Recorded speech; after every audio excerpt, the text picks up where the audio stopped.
Namatay ng higanting buhaya na si Lolong sa Bunawan, Agusan del Sur kahapon. Si Lolong po ang pinakamalaking nahuling buhaya sa buong mundo. Nagbabalik si Isay Reyes. Mahigit isang taon nang inaalagaan ng dambuhalang buhayang si Lolong sa Bunawan Eco Park and Research Center sa Agusan del Sur. Pero alas 4 ng hapon kahapon, napansin daw ng mga tagapag-alaga na naghihingalo si Lolong.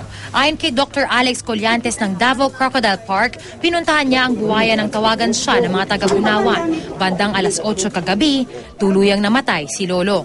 Hanggang sa mga sandaling ito, hindi pa alam ang sanhi ng pagkamatay ng buhaya. Isa sa ilalim ang labi ni Lolong sa necropsy ng Protected Areas and Wildlife Bureau para malaman ang ikinamatay nito.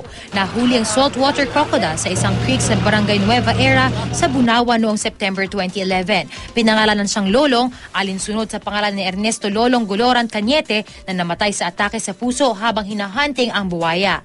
Tinugis ito sa paniniwalang ito ang responsable sa pagkamatay ng batang babae sa Agusan Marsh noong March 2009. Opisyal itong idineklarang pinakamalaking nahuling crocodile sa mundo matapos sukatin ng isang Australian zoologist. Sa tala ng Guinness Book of World Records, 20.24 feet o 6.17 meters ang haba ni Lolong. 1,075 kilograms naman ang bigat nito. Ilang araw lang mula nang mahuli ang buwaya, may ilang grupong nanawagang pakawalan itong muli sa Agusan Marsh dahil nai-stress daw ito sa kulungan. Pero hindi pumayag ang lokal na pamahalaan dahil bukod sa mapanganib daw sa mga residente na paggalagala ang buwaya, malaki rin daw ang maitutulong nito sa pag-angat ng lokal na turismo.